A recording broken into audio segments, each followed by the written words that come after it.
And we're live. Welcome back to the LOOPcast. It's Tom, Erica, and Josh. The LOOPcast, of course, brought to you by The Loop, every American Catholic's favorite morning newsletter. We have a great show prepared for you today. If you're curious, Gavin Newsom's running.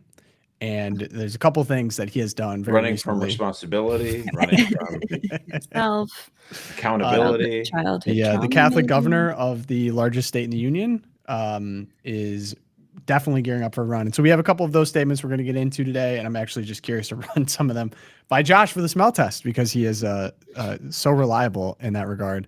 I also have the education department is finally going through with some cuts. So we're going to get into exactly what's going on there. We are finally defunding NPR, it looks like, which is exciting and overdue. We have good news, of course. And yes, we do get into Jake the Rizzbot, which has been my personal hobby horse for the last day. So that's going to be great. But before we get into all of that, thank you guys for joining us live here, 11 a.m. Eastern time on YouTube, Monday, Wednesday, Friday. And for those who are tuning in via podcast, Spotify, Apple Podcasts, if you leave us a review, it helps out a ton. And we're able to do today's show because of Charity Mobile. So guys, look, now more than ever, it's important to buy the way you believe and do business with companies who support what you stand for. And that's why you should switch your cell phone service to Charity Mobile, the pro-life cell phone company. They send 5% of your monthly plan price to the pro-life, pro-family charity of your choice at no extra cost to you. And unlike some mobile carriers that resort to gimmicks to retain customers, Charity Mobile doesn't do 3-year price locks because they have never raised their mobile plan prices in their 30-year history. And all plans start under $50 before taxes and surcharges. You can save even more money on every line you add, making them a perfect choice for families also. New customers can use promo code LOOPcast to get a free phone with every new line, plus free activation and shipping, or you can bring your own compatible devices. You'll enjoy the same nationwide coverage as the big guys, and their live customer service is based right here in the United States, which I personally appreciate. Mm-hmm. To get started, visit CharityMobile.com and use the promo code LOOPcast. That is CharityMobile.com, promo code LOOPcast. Thank you, Charity Mobile, for sponsoring today's episode. And again, warm welcome to everyone here in the chat. If you guys have questions for today's show, let me know. And we might have a little extra time to cover at the end. So if you guys have a question you want to throw in there, Rosie can grab it and we can talk about it at the end. So yeah, let's get into the show. Gavin Newsom, definitely planning to run in 2028. No question on that. He took a trip to South Carolina, actually. I believe it was under the guise of talking about healthcare reform. It pretty quickly turned into a stump speech of sorts. If you like, why South Carolina, you might ask? Oh, Gosh, that's a great question. Why? How random. Because not Iowa, not New Hampshire, but for Democrats, the first state to vote in the primaries is South Carolina. That was instituted by Biden. Why?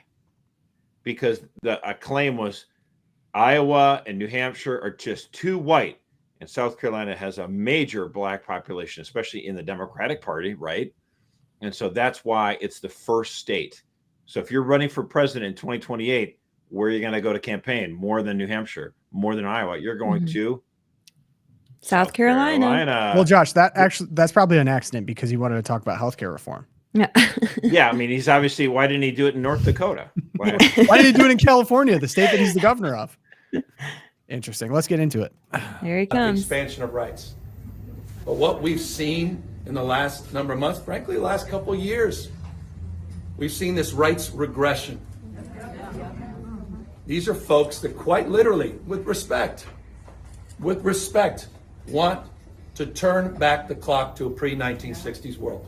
Oh. And you see it across the spectrum. You understand it better than anyone here in South Carolina on voting rights, on civil rights, on LGBTQ rights, on issues, obviously, of women's rights. No state more impacted on those issues. Josh, oh my gosh. Thoughts? Did you pick heard up this script before? Did you pick up on how he decided to talk in a way that would be, I don't know, more pandering to a black audience? Like the way I think the kids call it code switching. Yeah, I mean, Hillary Clinton did it, just so obviously awkward. Whereas Kamala Harris, even though Kamala Harris was like raised in Vancouver and, she at least is half black, so she could actually, it's not that much of a stretch for her to try to play to her audience. What this is like, Gavin Newsom, you're like white villain extraordinaire. Like, what are you doing here? It's the anniversary. Yesterday was the anniversary of Hillary Clinton saying, "Pokemon, go to the polls." Oh, wow.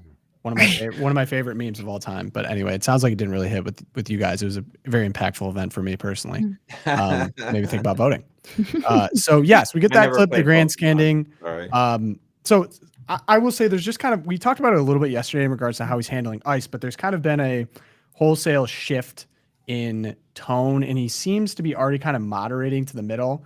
And I feel like Gavin Newsom's kind of right now the standard bearer for who will be this kind of moderate opposition figure to what Trump is doing, because a lot of people are seeing the deportations, they're seeing the action overseas, and there could potentially become a space for more of a moderate in the middle. So, for example, I mean moderate understood amongst Democrats who are running for president. Just so you correct. understand. Right. We're all talking about psychopaths here, obviously. So he's begun promoting limiting free healthcare for illegal immigrants, potentially disagreeing with men and women's sports. And I mean, I did catch this Sean. I want to get your thoughts, Erica, on the Sean Ryan episode. Oh my gosh. So Sean Ryan had him on, which is kind of hilarious. He's still doing his podcast, and he's going on a lot of these right-wing podcasts. And you're like, well, he's going to get exposed, right? Well, here's a clip. About people being outside even. And we realized then, after the fact, what the hell are we doing shutting down the beaches and open areas and, and not understanding that early on. And so I think that of all issues, looking back, I remember Florida, there was a big issue too, even there, about people being outside even. So they're going to be doing a review of what went wrong in California under an objective review. Yeah. I believe okay. the exact phrase. Just so we understand, like, I mean, obviously, like I say, moderate understood, but like, if you think about trying to run for president in the Democratic Party, what's your game plan? Like, what kind of different coalitions are you going to get? And if you look at the numbers right now amongst, the people running for president, sometimes Kamala Harris is number one. Sometimes actually Pete Buttigieg is number one. But if you look at actually, they do breakdowns on what different groups are supporting each of these different candidates. Mm-hmm.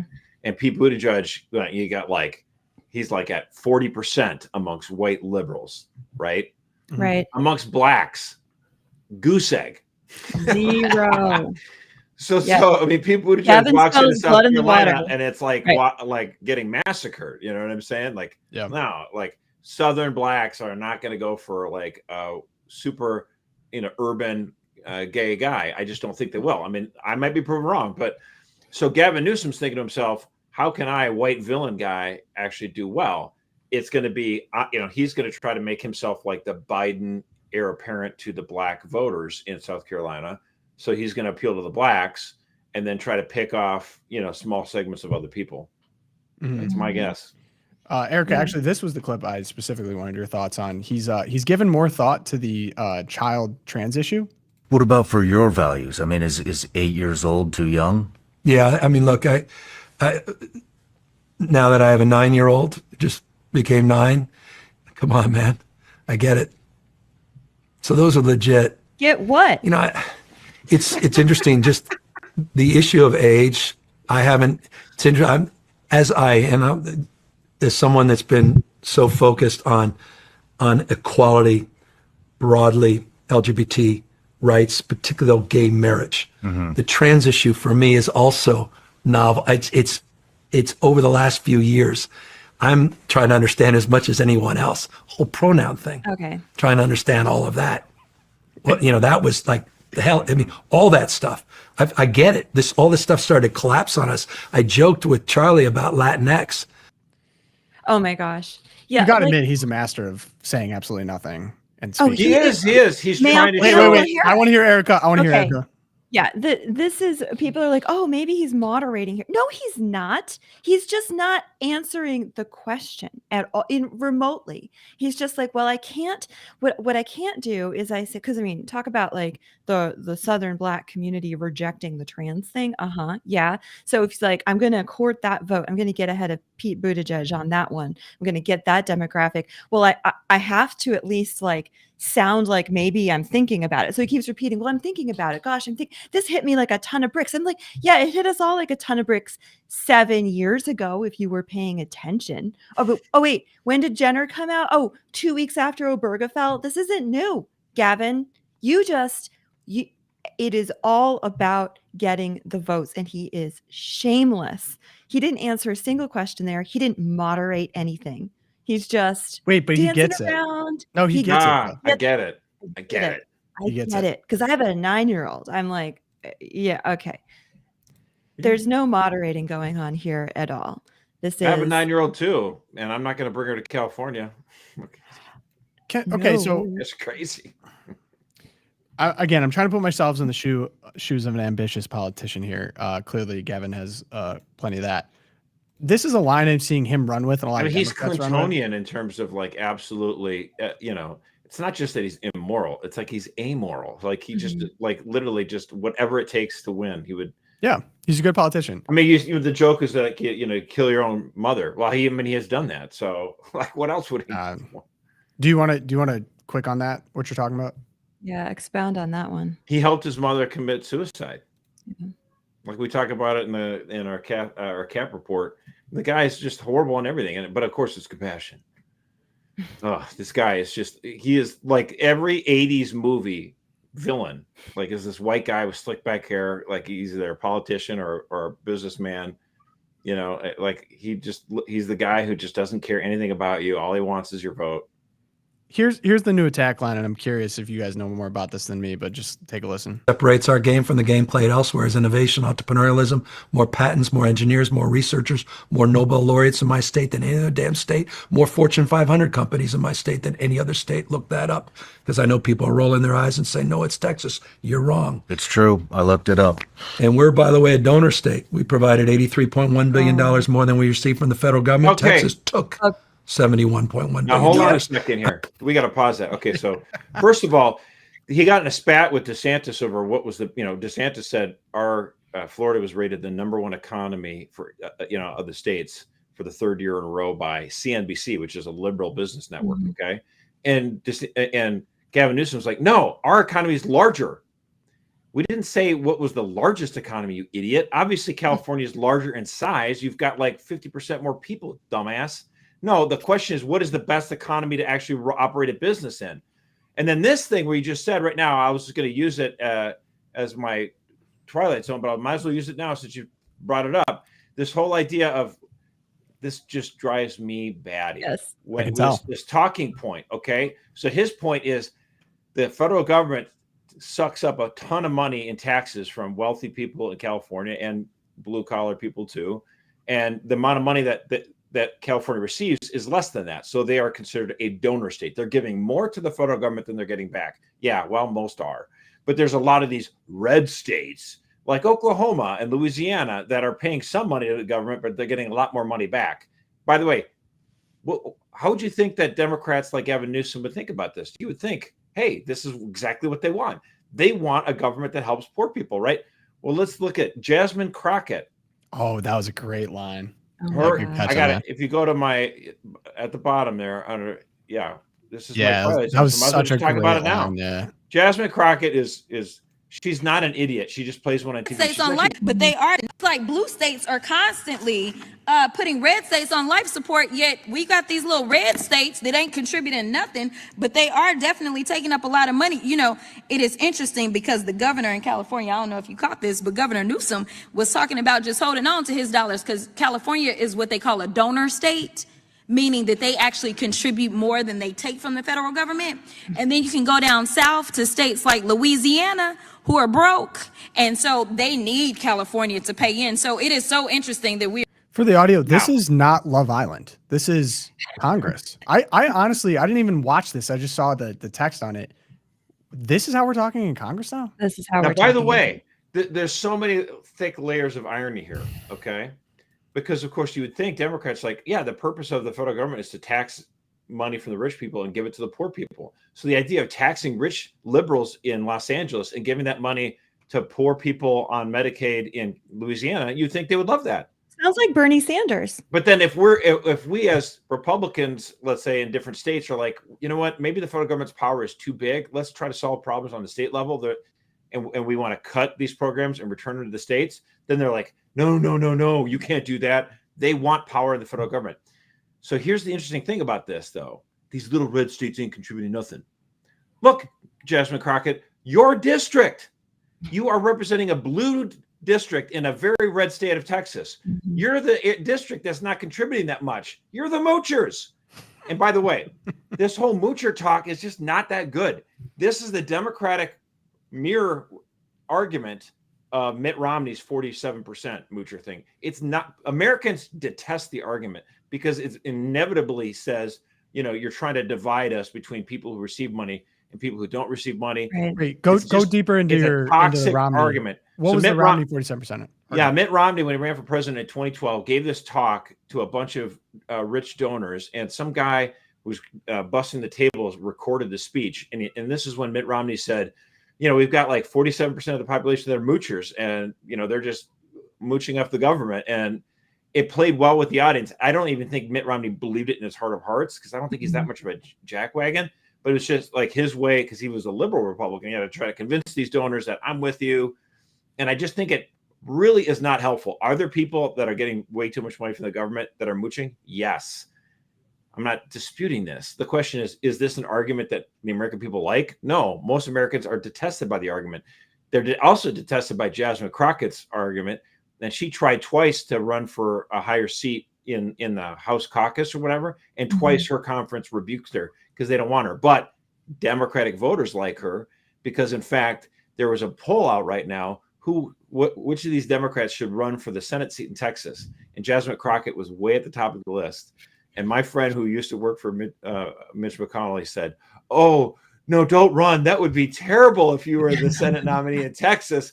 I'm a high-ranking official. You used to work for Mitch McConnell. You warned Democrats. Don't you dare put her up." It was obviously sarcastic because she would be politically toxic in Texas. But what I just find this, as someone else made this comment, Polymath, he's a funny guy. He said, just talking about in general, how this formulation that Gavin Newsom just said, and then also Jasmine Crockett said, where you've got rich blue liberals from blue states that are subsidizing poor white rednecks in red states. So basically, this guy says, my favorite pattern in politics is Democrats who want infinite compassion for poor people who vote for them, and starvation and death for poor people who don't vote for them. Good point. That seems to be about the point that's going on. Would you like me to be even more on the nose? Erica, I think you did the research on this. It sounds like a fire was allowed to destroy the Palisades to my goodness. then create low-income housing. Is that This is actually yesterday afternoon. This is what drew my attention to Gavin Newsom and catalyzed this whole A block, I think.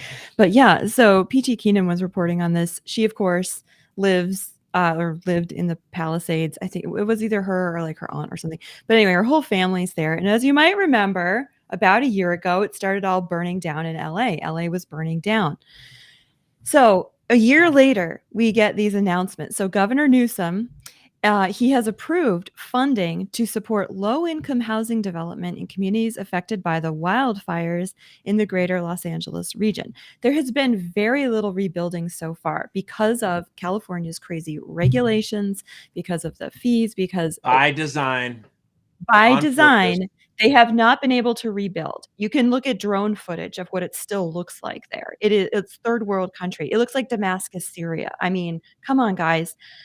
So instead of helping people who own the land there actually rebuild their homes and like making that go faster for them so they can get back to life, Newsom has approved the city of Los Angeles to buy back land from the people. He's allocated $101 million for affordable multifamily rental housing, low-income subsidized housing in the wildfire-impacted area. The funding is going to include grants, low-interest loans, operating subsidy reserves, and the projects will be required to remain affordable, keyword, for 55 years.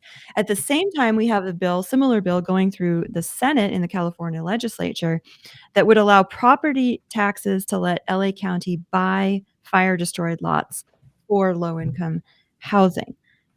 So some people are like, oh, well, isn't this great? Now LA will be rebuilt and poor people can live there too.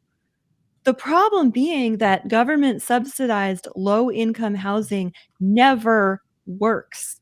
It absolutely destroys local communities. Whenever the government steps in and is like, we're going to take over housing, it kind of works like government-owned grocery stores did in the Soviet Union. It never works. And there's all kinds of studies about this. And the people who are hurt the most are, of course, single parents with Yeah, I children mean, I have an issue with trapped in it. your own house burning down and you not being able to rebuild it on just total principle. I think Right. at the So then the same government time, comes in as like, hey, we'll lowball you. You can just get it off your chest. We'll just take it off your hands. You can go live somewhere else out in the mountains and we're going to take your land. It's basically like eminent domain. We're going to burn down the city, empty the reservoirs, and then offer them these lowball figures so that we can build low-income housing. yeah, but so that's happening, which I on principle disagree with, but then something's also happening where like cost of living, affordability, and specifically housing in California is just, I actually don't know how anyone could live there. So I think similar to the grocery store situation where people living in New York City cannot afford to live based on grocery prices, the thought is, okay, let's come up with a really extreme solutions that is government-owned grocery stores, which is funny. I saw that Mamdani said that the way to accomplish it was wholesale buying. Was his exact Gonna shop at Costco. Brain exploded. I got it. Wholesale pricing, like someone's never thought of that before. But similar to this, like you go and you build affordable housing, like government. People call it the projects. Basically, it would be like basically creating projects in Palisades. So I also don't think that's the solution, but I actually don't know, like, what is the solution for California in terms of housing? Do you have any? Yeah, I mean, the first thing for the victims of the LA wildfires would be to let people who own the land rebuild on their land, right? Yeah. Like actually do that. Crazy And then idea. I know, right? Like, oh, it's your house and it burned down. You can take care of it. Other things would be like LA obviously had not been taking care of the wildfire threat. They weren't prepared for it. And insurance companies had been pulling out. Insurance companies were like, we're either going to jack up the premiums so high no one can afford to insure their homes against fire, or we're just going to pull out of California, right? Same with car insurance But you know what though? companies. They claim that they're greedy. Oh, That's that's my right, because favorite it's their part. greedy capitalist insurance companies. These insurance companies are greedy. There's insurance companies in the other 49 states. They're apparently not greedy there. I don't understand. Yeah. Mystery. And I mean, slashing all of the California issues, slashing regulation, where the ridiculous like climate change, green energy mandates that the state has suffered under that have just driven up electricity prices sky high. Like energy costs there are through the roof. And then taxes, right? You go on and on. All of these things that we know what works to help communities recover from disasters, and they just won't do it because of ideological bias and guidelines and power, the desire to control. Yeah, I mean, I think they're intentionally trying to remake LA into like all public housing, low income stuff because they want to house their voters. They can house. You're like, again, this is one of those things where this is not the Democratic Party. I mean, we have two parties, two healthy Democratic and Republican parties for many decades and generations. A lot of people remember it, but like the party of the last Democratic Party over the last 25 years, really, you're like, what is going on? Like, why would they allow dangerous fire conditions that would potentially burn these nice housing units? They look at those housing units and they go, those rich white people, and they want the houses to burn. They didn't cry. They didn't feel sorry for the people. And then when they're burnt, why is it that they're not able to rebuild? Because they don't want them to rebuild. I mean, they haven't even issued permits, right? Like 100. I mean, like this is on purpose. Like, there's no reason. I mean, we built this the Empire State Building like in 20 months. Like, there's no way we can't build that entire neighborhood by now. Like, it's these are acts of will. These are choices. This is the key thing I think we need to remember again and again when it comes to everything. Well, like, for example, our border. Why is it that, Axios can't figure out why we have no border crossings anymore? Like, we can't figure it out. But everyone else knows we have a new president in town and he took care of business. It's a choice. These are choices that we make. Like, we have a housing affordability crisis in this country because we've made choices. Speaking of choices our president has made, I genuinely do. I was ready to move on past Epstein. I was. We got this morning. Someone's brought it up in the chat. I feel like we need to address it. And I'm actually curious on questions for political. So this is not an Epstein-free episode? Is that what we're saying? I wish it was. I really wish it was. Here's Donald Trump this morning on True yeah. Social. And Josh, you got to Right. explain this to me. I do not understand the rationale for this as someone that basically made his political career off of reading the winds of public sentiment. So, okay. The radical left Democrats have hit pay dirt again.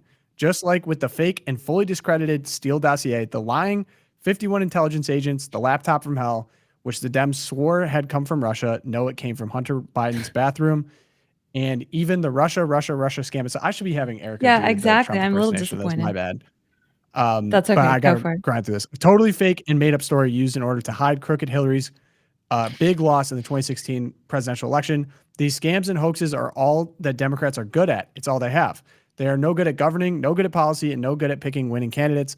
Also, unlike Republicans, they stick together like glue. Their new scam, all caps, is what we will forever call the Jeffrey Epstein hoax. And my past, all caps, supporters have bought into this bullshit hook, line, and sinker. They haven't learned their lesson and probably never will, even after being conned by the lunatic left for 8 long years. I have had more success in 6 months than perhaps any president in our country's history. And all these people want to talk about with strong prodding by fake news and the success star of Dems is the Jeffrey Epstein hoax. Let these weaklings continue forward and do the Democrats' work. Don't even think about talking of our incredible and unprecedented success because I don't want their support anymore. Thank you for your attention to this matter. Make America great again. Josh, you got to talk me off the ledge on this one. I'm feeling like a panicking. I mean, again, I he and his campaign, including his son, Donald Trump Jr., campaigned hard on the Epstein list and making sure that we're going to get this. We're going to keep campaigning. They were the ones who brought it up. Rooting out the deep state and transparency as well. Yeah. So, FYI. I don't know why Trump thinks he's not going to get any blowback on this. He certainly is. But I think what he's trying to do is get his strongest supporters to turn on each other and to try to mellow them out a little bit. Like, because he's just like, I can't believe people are talking about anything other than how awesome I've been in these last 6 months with wages and with the border. Like that, ultimately, I do find. I mean, like I've been pretty clear in the 10 years about Trump. Like he is. I talk about his faults, and one of his faults is this is a man who has got an enormous ego, and he just doesn't like the fact that we're distracting from praising him for all the awesome stuff he's done. But the thing is, your campaign was promising something here that we're going to get to the bottom of this. I got the list on my desk, Attorney General Pam Bondi said, and then you got nothing. Right. I mean, I kind of said maybe you should kind of hedge your bets on this or say, oh gosh, looks like the deep state got to this list and destroyed it. We're going to have to find out who these nefarious people are in the deep state and get rid of them. Like that would have been I don't know why you wouldn't go with that. I mean, they need to watch Loopcast. Someone said, feel free to abbreviate. Oh yeah. Sorry. I will say the reason I didn't, the BS. Look, well, he said it. Okay, so that's what I was ready to move on, right? I was like, I'm frustrated, but for him to say so obviously just a disgust and distaste, former supporters, weaklings, scam, like this is from someone who spoke to people who were downtrodden, asked what they wanted, and then campaigned on it. And this is so it feels like the first time there's been real, like open disgust in text for people that have supported him. And I also read the entire list because this to me also discredits a lot of the hoaxes leveled against him before, such as the Steele dossier, everything like that. If you're going to loop it in with something that is so publicly available and understood, all to what Josh is saying, maybe poor strategy, but I think it's worse than this. I was ready to move on. I think this, to me, I'm really disappointed in it, and it taints, I think, a lot of what's going on where it could be successes. This isn't going away. This is going to be a defining. I thought maybe at one point, if he handled it well, it's going to go away. This is going to be a defining issue of his presidency. It's going to alienate many of his previous supporters, and Democrats are going to run hard on this as they should. The last part, I doubt they'll run on it. They already are. Well, I'm Josh. sorry. 18 months words. from now, people are not going to be talking about this when they decide who to vote for in November. I just don't think so. Okay, well, now they're going to be talking about the mortgage rates. Now, will it hurt? Will it hurt Trump's coalition? Yes. Will is it a black mark? Yes. Could they have avoided this with a few different ways of talking about this? Yeah, I think they could have really limited their damage. But Well, and partly they could have limited their damage if Trump would just shut up about it. Like, yeah. what even provoked this? Like, people are moving on. And then it's like, oh, you just posted the great American novel about your feelings about Epstein. And you're like, come on, man. Get it Again, under this control. is kind of like, this is the playbook. With Elon, it was like the worst. It was an Armageddon of two dudes who do not know when to stop talking. Yeah. It's just, they'll never stop. I'm really disappointed with it. I think this isn't going away now. We'll And see. it's The whole- split. yeah. I think it's split people for the future because clearly the treatment of a international blackmail pedophile ring that implicates major billionaires, politicians, and heads of state that is all publicly available and understood. I think saying, oh, well, there's no list is a total dodge. Like, we were promised accountability from the deep state, from the Justice Department. We didn't get it. And I think for people that their lives are more than just, well, I don't want to rock the boat. I'm okay with the kind of general liberalism of culture as long as I can get my paycheck and I can live in my white picket fence, or I can have my urbanite life, which we had someone internally point out is like very kind of waspy, actually. Like, there's a history of this in America of just like, don't rock the boat. We kind of want this moderate party. I think there's a generation of people my age, younger, who genuinely do care. And I think there actually is something pretty heroic about not letting it go, personally. This is real evil. I mean, that we need to are you confront, saying that and there's it's going to totally be being covered a right segment now. of the population that's not going to let this go? Yeah, I don't guess it. Yeah, a significant well, I mean, one. Sure. I'm just saying, like, is it going to be enough to sway the congressional elections 18 months from now?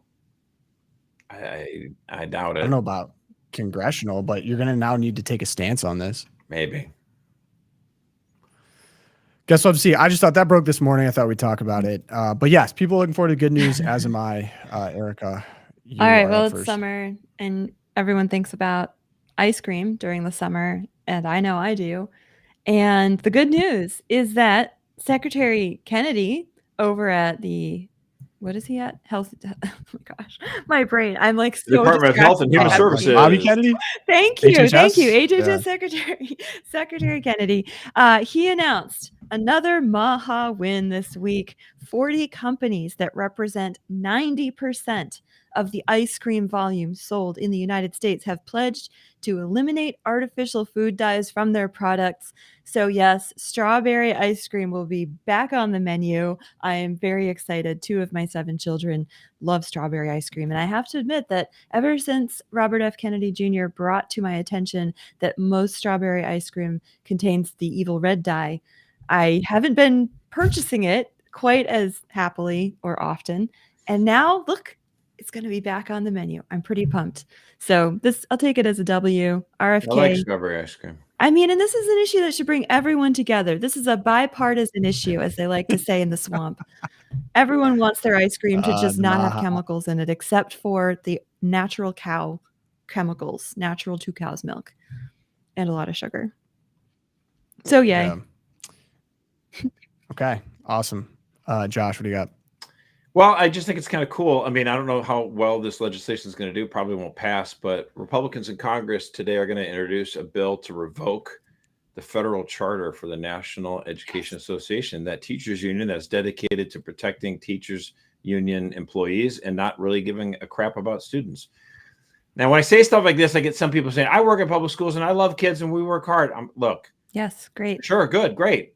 The teachers union, though, has been blocking reform on education from day one. And all they've done is, they have been 100% in favor of a decision over the last 3 decades to vastly expand the administration of students, of personnel. So like the number of people that work in education that are teachers is going down every year as the number of administrators goes up and up and up and up.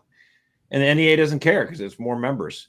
They want to make the education bureaucracies bloated, not just the federal bureaucracy, okay, which is true, but like school districts bureaucracy, all these administrators. And that's not getting into the classroom. There's so much more money that is being spent on education that's not getting into the classroom. Right. And NEA has been basically, and they give so much money to the Democratic Party. You have a situation where kids in Chicago, 3rd, 4th grade can't read. Right. maybe fix that. Maybe try to work on that. Chicago public schools is bankrupt right now. They had to We lay should off send them more a money couple hundred then, right? teachers. That would be the solution. That's what they're asking No, for. I The mean, last in thing the we should do is NEA let parents have the money to pick the school they want. Oh my gosh. Mm-hmm. Yeah, and the NEA very helpfully last week held their big conference for the year where they get up on stage and they jump up and down and they talk about what is the crisis facing American public schools this year. And well, one would think that the nation's report card, the NEEP scores coming back last year saying that, 26% of American high school seniors are proficient in math. That's right. 26% of them can actually do math. That means 74% of them cannot do the maths. And then we have fourth graders. We have in the inner cities, Baltimore, they had like 2% of children can read according to their markers in fourth and eighth grade. These are crazy numbers, but no, the NEA spent their whole conference saying we have to defeat Donald Trump. More of the same. More of the same. We hate Donald Trump. We hate Donald Trump. In fact, Moms for Liberty sent one of their sleepers, spies, Sleeper agents, maybe, yeah, why not? Yeah. into the conference, and they asked one of the organizers. They were like, "We're looking at the agenda. When are we going to address the NEEP scores and the fact that our kids can't read or do math when they graduate?" And the woman actually replied, "We don't have time for that because we have to defeat Donald Trump." And you're like, okay, well, there goes your charter. I mean, Trump's going to be in office for another 3.5 years, so you don't really need to defeat him. Just anyway. Maybe just educate the kids. All right. I have two really happy ones. Okay. This is good news. First one, Oh yeah, Scottie Scheffler, the GOAT. So many are saying online he's been reading Ecclesiastes. And I guess I could show you why, but I don't even think I need to say much about this. I think it's kind of funny. I think, I think I said something after the Byron this year about like, it feels like you work your whole life to celebrate winning a tournament for like a few minutes. It only lasts a few minutes, that kind of euphoric feeling. And to win the Byron Nelson Championship at home, I literally worked my entire life to become good at golf, to have an opportunity to win that tournament. And you win it, you celebrate, get to hug my family, my sister's there. It's such an amazing moment. And then it's like, okay, now what are we going to eat for dinner? Life goes on. I love it. Is it great to be able to win tournaments and to accomplish the things I have in the game of golf? Yeah. I mean, it brings tears to my eyes just to think about, because it's literally worked my entire life to become good at this sport, and to have that kind of sense of accomplishment, I think is a pretty cool feeling. To get to live out your dreams is very special. But at the end of the day, it's like, I'm not out here to inspire the next generation of golfers. I'm not here to inspire somebody else to be the best player in the world, because what's the point? This is not a fulfilling life. It's fulfilling from the sense of accomplishment, but it's not fulfilling from a sense of like the deepest, places of your heart. There's a lot of people that make it to what they thought was going to fulfill them in life, and then you get there and all of a sudden you get to number one in the world, and then they're like, what's the point? And I really do believe that, because what is the point? You're like, why do I want to win this tournament so bad? That's something that I wrestle with on a daily basis. It's like showing up at the Masters every year. It's like, why do I want to win this golf tournament so badly? Why do I want to win the Open Championship so badly? I don't know, because if I win, it's going to be awesome for about 2 minutes. And then we're going to get to the next week, and it's going to be like, hey, you won 2 majors this year. How important is it for you to win the FedEx Cup playoffs? And it's just like, we're back here again, So we really do. We work so hard for such little moments. And, I'm kind of a sicko. I love putting in the work. I love being able to practice. I love getting out to live out my dreams. But at the end of the day, sometimes I just don't understand the point, because I don't know if I'm making any sense. The audience nervously giggles. Is he serious? It isn't as bad. It's just one of those deals. I love the challenge. I love being able to play this game for a living. It's one of the greatest joys of my life. But does it fill the deepest, wants and desires of my heart? Absolutely not. I mean, I love playing golf. I love being able to compete. I love living out my dreams. I love being a father. I love being able to take care of my son. I love being able to provide for my family out here playing golf. And, every day when I wake up early to go put in the work, my wife thanks me for going out and working so hard. And when I get home, I try and thank her every day for taking care of our son. It's just, that's why I talk about families being my priority, because it really is. I'm blessed to be able to come out here and play golf, but if my golf ever started affecting my home life, or it ever affected the relationship I have with my wife or with my son, that's going to be the last day that I play out here for a living. This is not the be all end all. This is not the most important thing in my life. And that's why I wrestle with, why is this so important to me? Because, I would much rather be a great father than I would be a great golfer. That at the end of the day, that's what's more important to me. Dude, I think about this, what he just said, every day. Are you a good golfer? Every day. Yeah, I think about that too, and I'm not. Every good dad does. Like every good dad can totally relate to this. I've started watching a lot more golf than I have in my life. And you see the Tiger highlights, right? And you see Jack Nicklaus, and there's a mystique, there's a classiness to it. But to see an athlete just like, also my general critique of post media availability is athletes say nothing and they get asked the dumbest questions. It'll be like, what were you seeing out there? Whatever. It's like, well, I saw it played hard and, did our best. It's like, why'd you lose? It's like, well, we didn't score as much as the other team. It's like, you get nothing from it. And then you get, right, exactly. But so then what's the point? Like, what are we doing?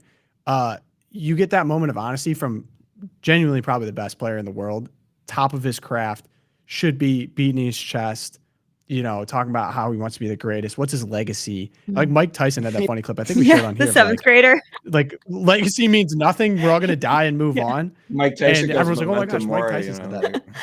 On a 13-year-old girl. Yeah, he's right.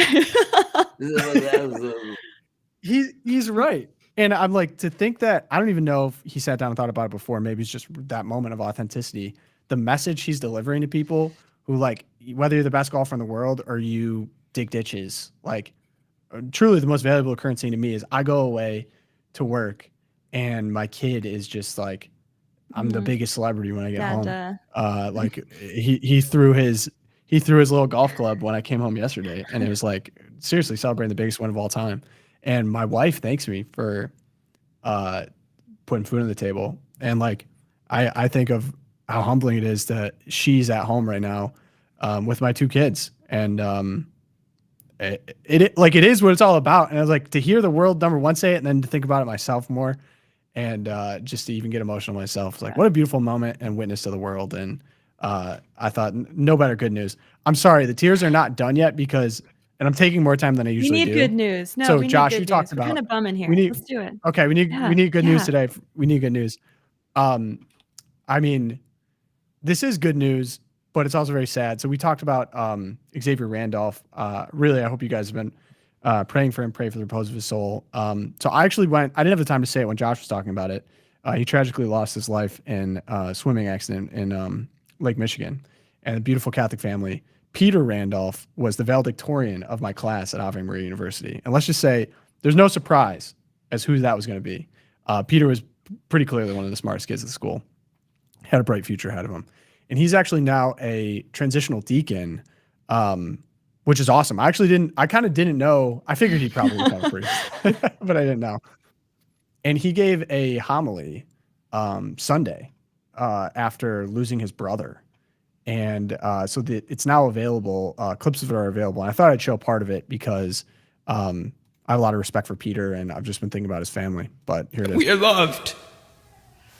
And when he rose from the dead, he proved that we can bank on that love, because his love conquers all things, even sin and death.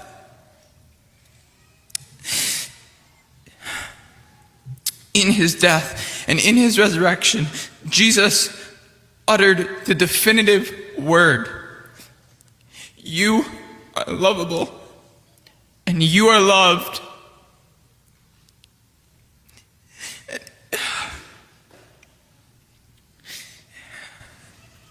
And if we allow this word of Jesus, that you are lovable and that you are loved, to penetrate our hearts, renew our minds, we will know how to live. And we will know that we can live in confidence and trust, fully reliant upon our God who loves us and who has saved us.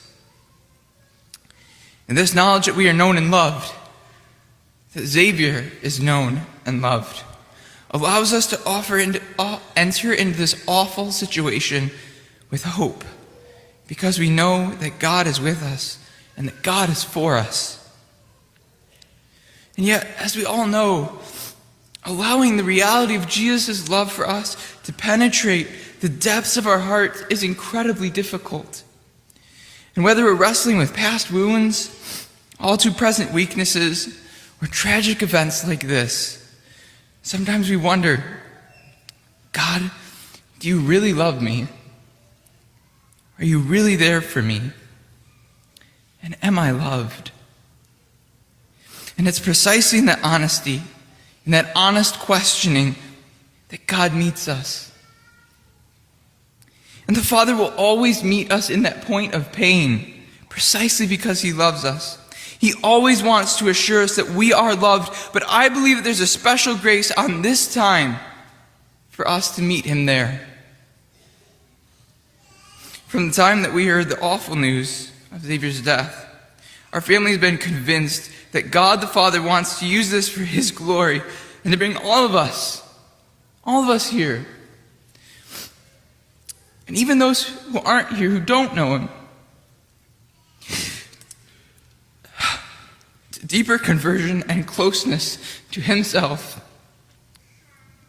Obviously, Xavier's death is a terrible evil, and one that we will mourn. But God can bring good out of this, even out of this. Yeah. Powerful stuff. Yeah. Beautiful. That is good news. It is good news. There is resurrection. There It is is good news. resurrection through Christ. Mhm. May we see Well, you someday in paradise, Xavier. Amen. Amen. Amen to that. Amen to that. Wow. Shout out to the family. Please pray for their poses. So I've been praying for the family, thinking a lot about them. Got to be a tough time. So onto the church corner now. Another just beauty bring up. I think people found it pretty funny. I saw someone in the chat was talking about it. We got to talk about this summer residence of Pope Leo. People specifically found this image because he happened to be celebrating Ad Orientem, which is Normal. not really allowed in certain dioceses right now. So people kind of took this and ran with it. I think rightfully so. But man, this papal palace of Castel Gandolfo. So for people curious too, so he's facing Ad Orientem, and chapels used to be designed to face east. Mhm. Where the So sun if you were rises. at the altar and you were And- facing the tabernacle, you would be facing the east, right? Yeah, which I thought was awesome. But I actually didn't know. So I knew about the summer residence, that he's back, and that Pope Francis didn't really go there. And so it's cool to have him back. It looks awesome. He's going to be there for, I think, like a month and a half. And there's this private chapel that's gorgeous. I think it's open now to the public as well, but he was offering mass there. But there's historical records going all the way back to popes like Pope Pius the 12th, Pope Paul the 6th. They used this chapel for personal devotions, and Pope Pius the 12th actually died in the adjacent bedroom in 1958, which is crazy. I guess they delivered children in this. I think 40 children were delivered at the summer residence. It's just like Wait, the cool, moms like gave artifact birth of at the church history. residence? But Cool. yeah, I think they took people in at one point, and there was That I think makes sense, 40 yeah. children born there, which is crazy. But it's an interesting blend of Roman history and Catholic history as well, because I think it was previously a imperial Yeah. residence with Domitian. Kind of crazy. So I thought I'd show this.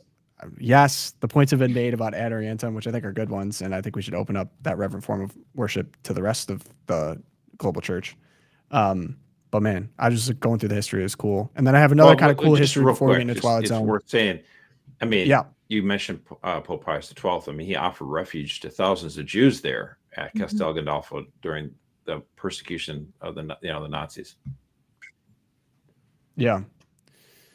So other cool historical moment I thought would be nice, wow, we got a lot going on emotionally in this episode, but footage from 1927, we have 2,000 Italians processing through London's Little Italy on Feast of Our Lady of Mount Carmel. Happy Happy feast Feast day of Our to the Lady of Mount Carmel. I Carmelites, thought I'd yeah. show this Hey, cool black and my white. diocese Check patron. this out. That's actually really cool. I mean, this doesn't even look. How's this So even beautiful. real? You got like Bring back, make public processions cool again. I mean, in That's- Europe, I feel like they've never not been cool. They've just kept it going. I mean, now they're all Muslim, but Does yeah, this still happen? This doesn't still happen. not the Catholics in England. There's no This is no. I mean, they have Corpus Christi still, but yeah, like all the Our Yeah. Lady of Mount Carmel. Okay, Josh. So how did Our Lady of Mount Carmel end up the patroness of?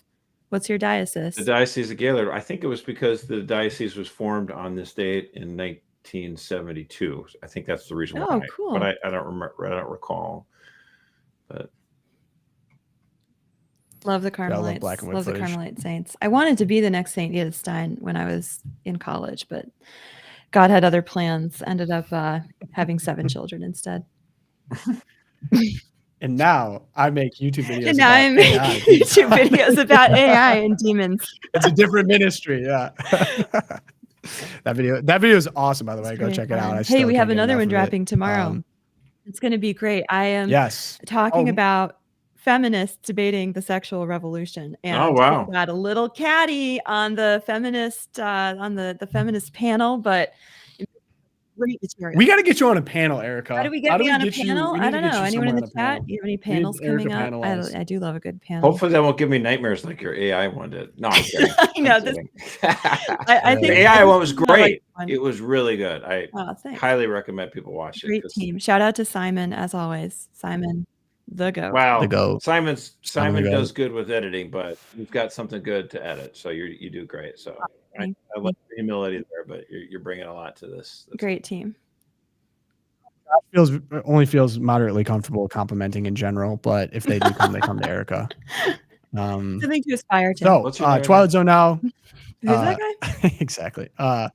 Josh, you have a Twilight Zone that Ooh, I think was yeah. buzzing around social do media. it. as Well, look, on I mean, I'm not Magnolia. Protestant, and I don't watch home improvement shows like my wife does. But I guess Chip and Joanna Gaines are kind of a phenomenon, and they were, they call themselves Christian, and so a lot of Christians who are intentional about themselves, like, oh, this is great to have a couple that's on a major network, and they're talking about stuff, and they're not hiding from their Christianity.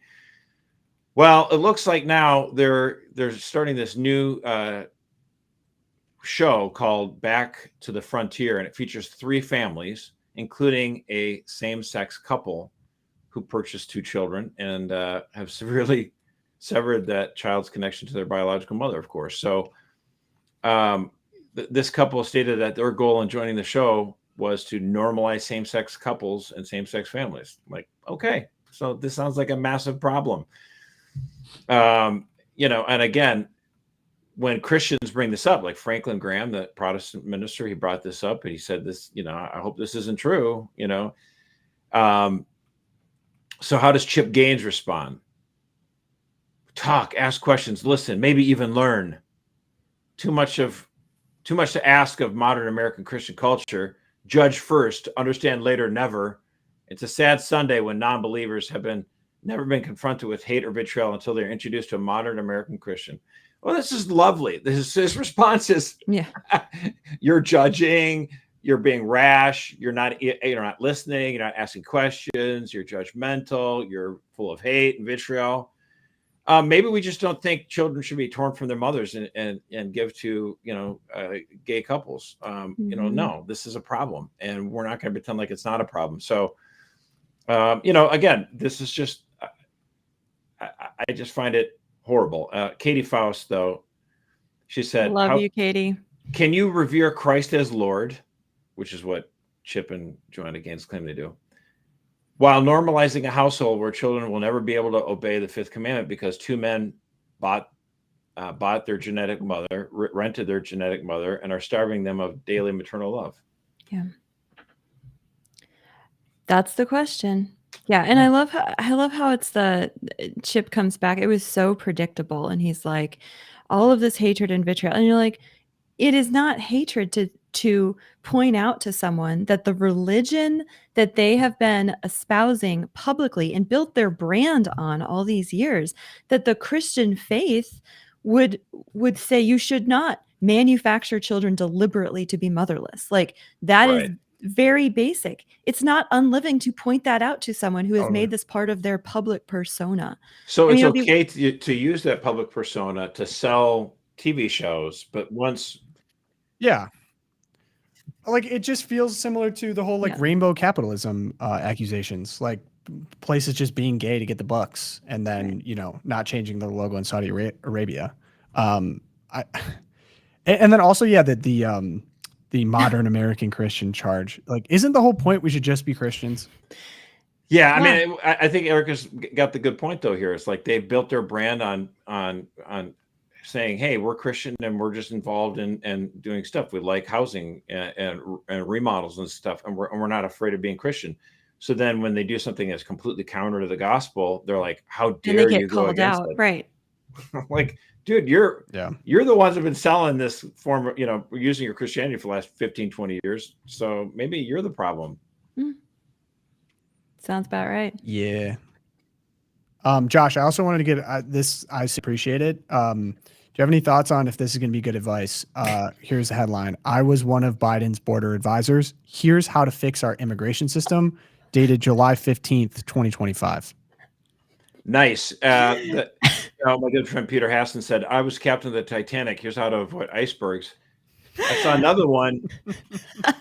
I'm the coach of the Cleveland Browns. I can tell you about the Super Bowl. There have been so many awesome replies to this. I love how ratioed this got. One of my favorite follows Bethany Mandel, who has like 1 million children. She's an Orthodox Jew, and she's like, no, she's one we lost. She was a good Catholic girl, but oh, she won, we lost. All right. But anyway, she's like, what did she say? Like, I'm the mother of 15. Here's my advice on like family planning. It was so funny. Anyway, this has gotten some great traction. You know what's funny about this situation too is like, I feel like actually funny enough at this point, Biden continues to just insert himself at the worst possible moments. Like when Trump's really putting his foot in his mouth, like, yeah, I messed around with the auto pen a little bit. And they're like, that just totally takes cover off Trump for whatever he just did. And it's like, they can't keep him from doing stupid stuff. And then this one's a moment where like, yes, we're having debates about ICE activity and raids and whatever. And it's kind of contentious. And I think there's goodwill arguments on both sides. And then everyone agrees what happened under Biden was horrific. Like the internet all comes together to be like, we're all in this problem because of you. Please never suggest anything to us ever again. Please go be in retirement is basically how I felt about it. Yeah. Thanks eat for your nothing. chemical-free ice cream on the beach. Yeah, exactly. Strawberry flavor. RFK. Erica, what do you got? All right. So you might have seen that the rescissions bill that will cut funding massively, not all of it, but massively to NPR, among other things, other propaganda machines for the leftist regime, passed this morning. JD Vance cast the tiebreaker. And so we are defunding.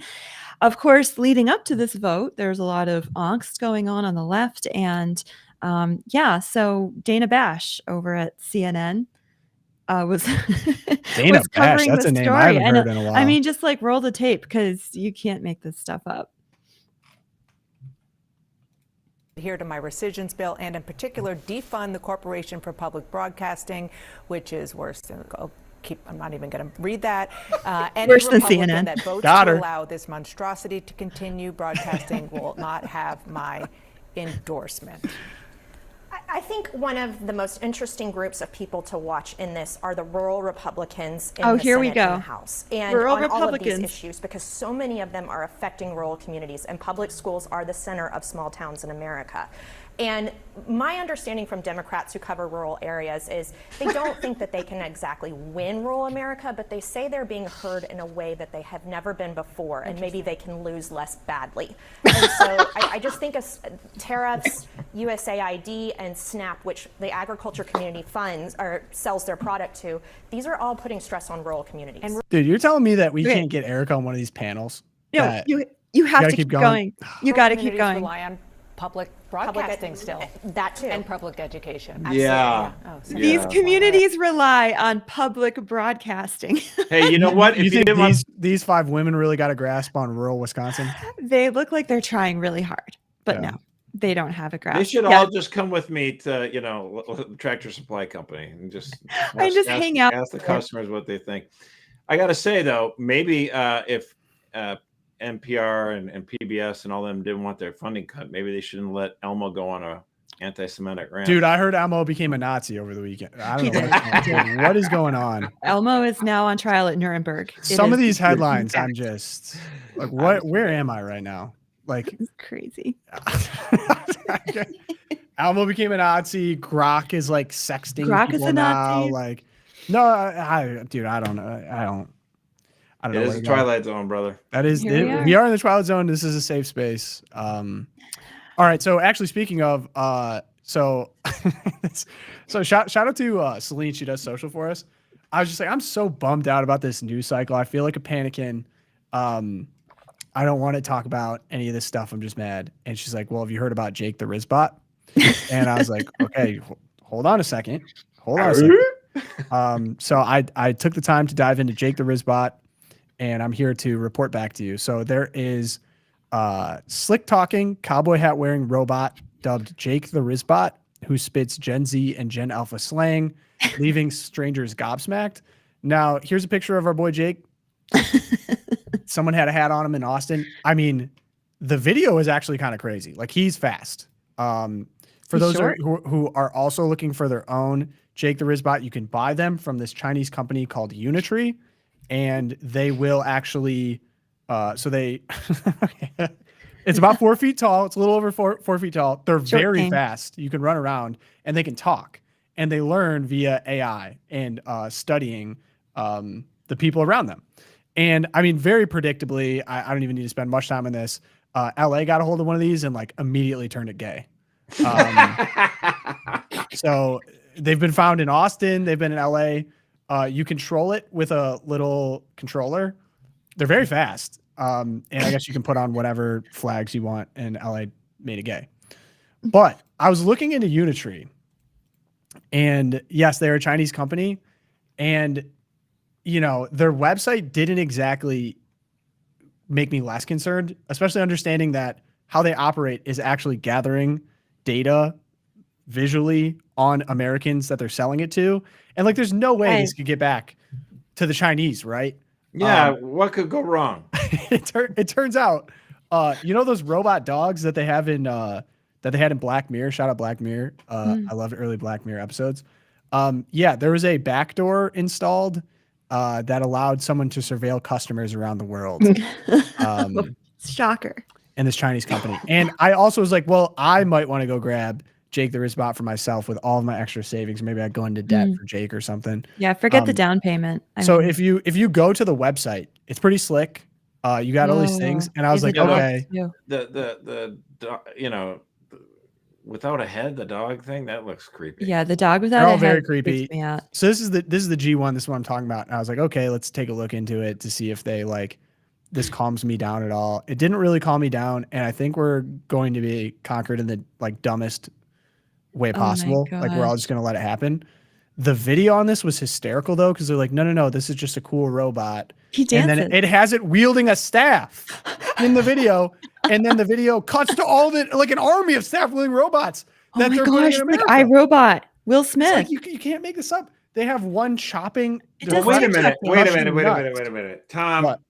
We've not been warned about any of this stuff in movies over the last 40, 50 years, have we? Did you? There are no cultural myths warning us about It's like they tried to make it as close to this as possible as smashing nuts and cutting Coke bottle tops off. Oh my gosh. Meanwhile, like Sam Altman is watching this like, yes, I will put my AI companion in the robot head, and then it will be physically interacting with. This is crazy. What could go wrong? And I did see some leaked footage from the Chinese factory making them. One just completely freaked out and started whacking, like trying to assault the coders working on it. Oh my god! And it's like it's not like we've been warned about this in the slightest. Every sci-fi movie over the last 50 years ever. And we're just hurtling toward it at top speed, and China's going to be the one to bring it about. There is a really funny video of one that went nuclear viral on X, where a robot was running down a hill, which is pretty impressive. But he was like dressed like Adam Sandler for some reason. It was kind of, I kind of laughed. I'm not gonna lie. He had really baggy clothes on, and I was like, "Dang it, they're getting me!" Like he comes up like that white tee is bussing. It's like that. Dang it, that's funny. It is funny to have a robot that's 4 feet tall come up and say that to you. So I might get invaded. I don't know. So Jake the Rizzbot, keep an eye out on the streets. For Jake, you can buy one for $16,000 and it'll arrive at your Head for the hills. So I'm heading for the hills. Yep. That's where we are. Someone said Jake will report back to the CCP on your family. Yeah, exactly. Count on it. I mean, I'm amused. You laugh or you cry. I don't know what to say. A little of both. All right. Well, that's where we're at on today. It's Our Lady of Mount Carmel. I think prayer for today is fortunately on Our Lady of Mount Carmel. We could use all the prayers we can get. Let me find that. But in the meantime, if you want to help us out, leave a review. Shout out to Charity Mobile. Go check them out. Great mobile provider. And thank you to our champions. I actually got to send a few messages to some champions, which was a cool experience. Really appreciate you guys. It's the only way we can do the show. So if you guys want to end today, we got a prayer to Our Lady of Mount Carmel. In the name of the Father, Son, Holy Spirit. Amen. O most beautiful flower of Mount Carmel, beautiful vine, splendor of heaven, blessed mother of the Son of God, immaculate virgin, assist me in this my necessity, O star of the sea, help me and show me herein you are my mother. O Holy Mary, Mother of God, Queen of heaven and earth, I humbly beseech you from the bottom of my heart to succor me in this my necessity. There are none that can withstand your power. O show me herein you are my mother. O Mary, conceived without sin, pray for us who have recourse. Sweet Mother, I place this cause in your hands. Amen. St. Thomas More, St. Fidelis, Our Lady of Guadalupe, pray for us. Thanks for sticking through this one, guys.